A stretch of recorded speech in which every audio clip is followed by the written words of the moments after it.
নিশ্চিত মৃত্যু জেনেও প্রাণপ্রিয় শিক্ষার্থীদের বাঁচাতে শেষ পর্যন্ত লড়েছেন মাইলস্টোনের শিক্ষকেরা। বাচ্চাদের বাঁচাতে গিয়ে আগুনে দগ্ধ হয়ে এরই মধ্যে পৃথিবীর মায়া ছেড়ে চলে গেছেন স্কুলটির কোঅর্ডিনেটর মাহরিন চৌধুরী। মারা গেছেন আরও এক শিক্ষক। এছাড়া স্কুলের প্রাইমারি শাখার ডেপুটি কোঅর্ডিনেটর মাহফুজা খাতুনের অবস্থাও আশঙ্কাজনক। চিকিৎসাধীন আছেন আরও 5 শিক্ষক। বিস্তারিত জানাচ্ছেন পার্থ সঞ্জয়। ক্লাস শেষে তৃতীয় থেকে পঞ্চম শ্রেণীর শিক্ষার্থীদের কেউ হয়তো তখন বারান্দায় এসে দাঁড়িয়েছে, কেউ বা বাড়ির উদ্দেশ্যে পা বাড়িয়েছে, কেউ হয়তো কোচিংয়ের অপেক্ষারত। মুহূর্তে সব শেষ। আছড়ে পড়া বিমানের আগুনের শিখায় তখনই জ্বলে গেছে ছোট ছোট প্রাণগুলো। এর মাঝেই এই শাখার কোঅর্ডিনেটর মাহরিন চৌধুরী এই সব ছোট্ট প্রাণ উদ্ধারে ঝাঁপিয়ে পড়েছিলেন। আগুন তখন তার শরীরে। উনি যখন বাচ্চাগুলো বের করতেছেন, নিজে পড়ে গেছেন, খেয়াল করেন। তারপরে উনি বাচ্চাদেরকে বের করার জন্য চেষ্টা করতেছেন এবং বের করতেছেন। পুরো শরীরে কাপড় সব পোড়া ছিল এবং চামড়া উঠে গেছে, সাদা হয়ে গেছে। তারপরে আমরা ওনাকে হাসপাতালে পাঠিয়ে দিই।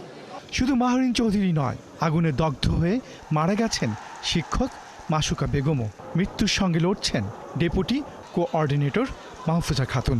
মারা গিয়েছেন 2 জন, একজন সার্ভাইভ করছেন, আর আরও 5 জন টিচার আইসিডিসি ট্রিটমেন্টে আছেন।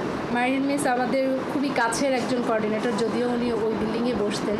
তারপরেও বিভিন্ন সময় আমরা যখন কম্বাইন্ডলি কোনো প্রোগ্রাম হতো একসাথে, কিছুদিন আগে আমাদের ডান্স কম্পিটিশন হয়েছে, আমরা একসাথে ডান্স কম্পিটিশন অ্যারেঞ্জ করলাম। সোমবার রাতে মারা যাওয়া মাহরিন চৌধুরীর মরদেহ জানাজার জন্য গাড়ি থেকে নামানো যায়নি। এতটাই বিভৎস ছিল মরদেহ। বাদ ফজর তার নামাজে জানাজা হয় 13 নম্বর সেক্টরের গাউসুল আজম জামে মসজিদে। এটা নামানো হয়নি, তার অবস্থা বেশি খারাপ ছিল, নামাইতে পারেনি। এই জন্যই এখানে গাড়ির ভিতরে রেখেই নামাজ পড়ে সব মুসল্লি মসজিদ থেকে বের হয়ে এখানে নামাজ পড়ানো হয়েছে। এই সেক্টরেরই 2 নম্বর রোডের 2 নম্বর বাসার 2য় তলায় থাকতেন মাহরিন, স্বামী ও 2 সন্তান নিয়ে। 2 বছর 2.5 বছর এই বাড়িতে আছেন।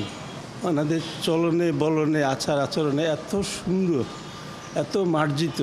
ওনার হাজব্যান্ডও অত্যন্ত ভালো মানুষ এবং ওদের 2 ছেলে, এরা কি সুন্দর করে ছেলেগুলিকে মানুষ করছে। গত 25 বছর শিক্ষকতা করেছি। আর এই ভদ্রমহিলা ইনিও শিক্ষকতা করতেন। আমাদের প্রশাসনের প্রতি অনেক রেসপেক্ট ছিল। আল্লাহ ওনাকে ব্যস্ত নসিব করুন। শিক্ষার্থীদের রক্ষায় শিক্ষকদের এই আপ্রাণ চেষ্টাকে স্যালুট করছেন স্কুলের শিক্ষার্থী সহ পুরো দেশ। পার্থ সঞ্জয়, 71, ঢাকা।